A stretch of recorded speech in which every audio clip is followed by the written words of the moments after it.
What's cracking, lads? Tonight, UFC 196, Conor McGregor versus Nate Diaz. I'm going to be doing a live stream, but it's going to be on a different channel. So if you guys don't know already, we do a live stream podcast, chatting shit with the guys, watching the fights, putting a couple of bets on, having a couple of drinks. I'll put a link in the description to the channel where we're going to be live streaming it, because I just can't stream it on this one. And so if you guys are interested, hit me up on Twitter as well. Hit me up on Twitter if you want to find out definitely where it's going to be.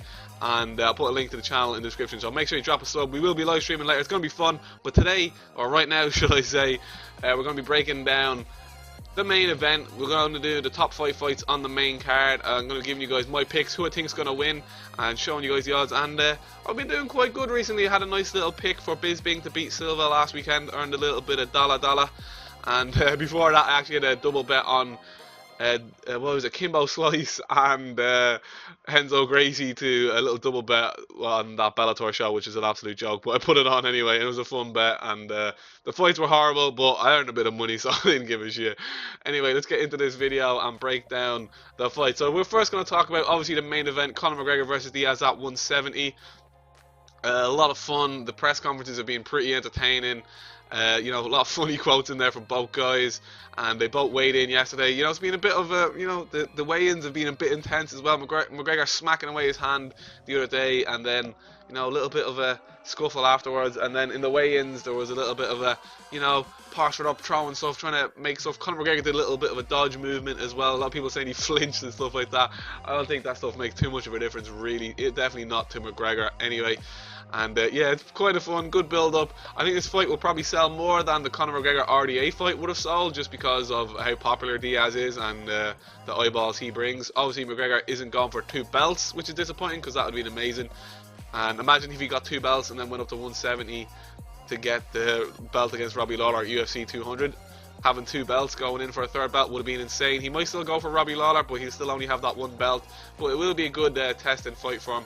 The first thing I want to look at here, actually, we have all the stats up, but I like showing you guys the odds. The odds are a good way of seeing where the bookies think the fights are going to go, but I like to, you know, see if I think they're going to go a similar way as well, and obviously to see if there's any value in placing bets.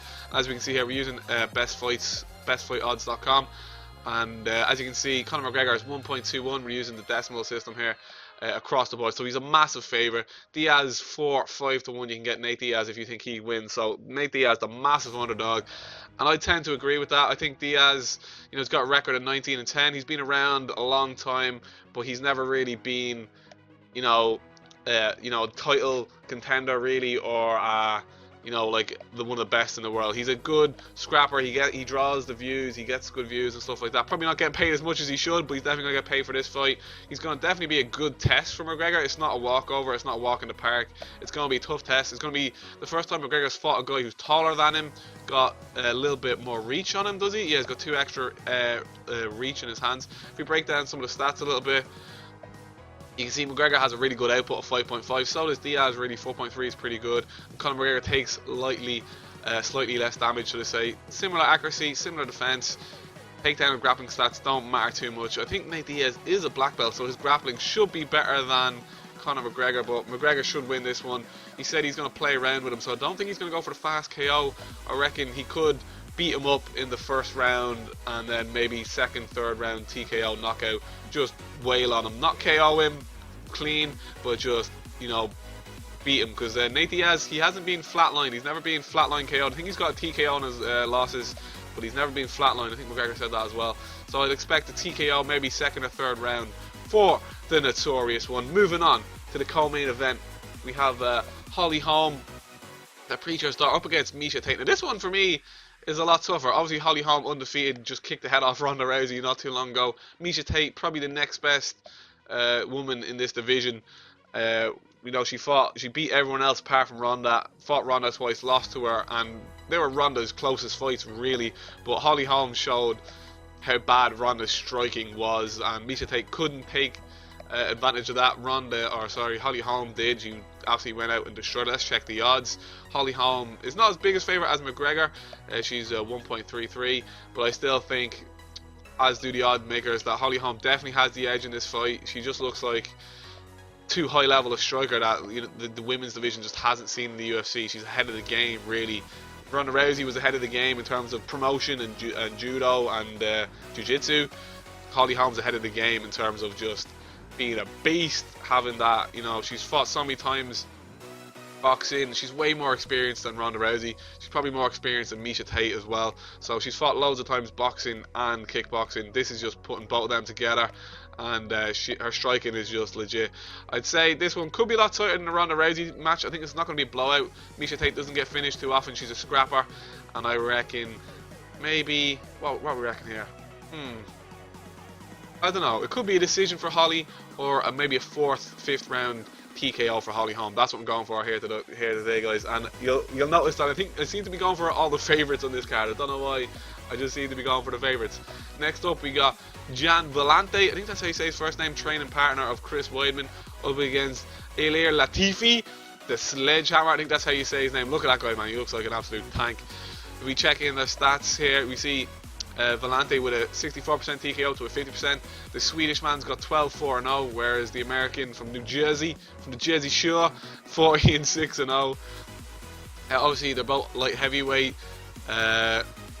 Vellante obviously having the height and reach advantage on, so that might be significant. If we look at the stats landed per minute, Vellante has a massive 4.09, but an absolute terrible absorbed of 5.7.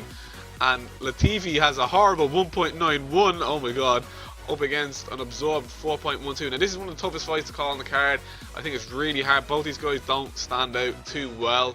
Obviously Vellante trains with really good guys, but these guys do have one common opponent. I think his name was Sean or something, and Vellante slightly beat him on a decision, and Latifi KO'd him in his last fight in like 30 seconds. So if that's anything to go by, I'd give the slight edge to Latifi, but let's check the odds because I don't really know here who's going to be going here. So the odds are Latifi is 1.5, where Vellante is 2.7.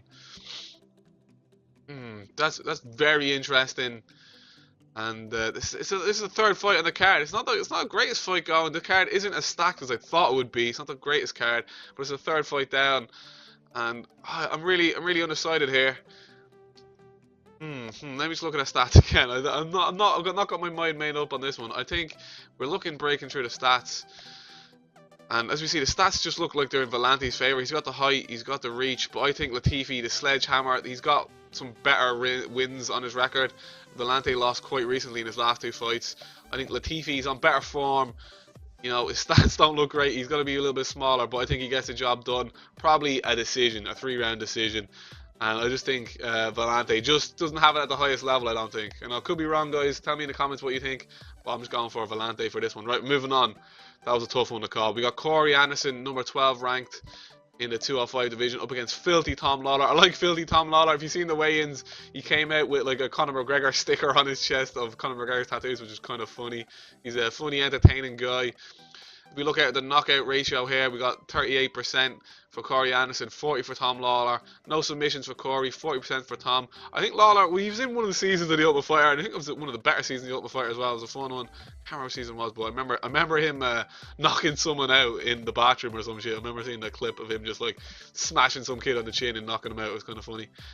And the way I think this fight's going to go, I think Corey Anderson, he was in the Ultimate Fighter as well. I remember that he was in the Ultimate Fighter as well. I think Corey Anderson's just going to have too good a wrestling for Filthy Tom Lawler. He did get a good KO in his last fight. I think it was a good shot when he was losing the fight. And I just think Corey Anderson's going to be too good. The wrestling's going to be too good. He's going to grind him out.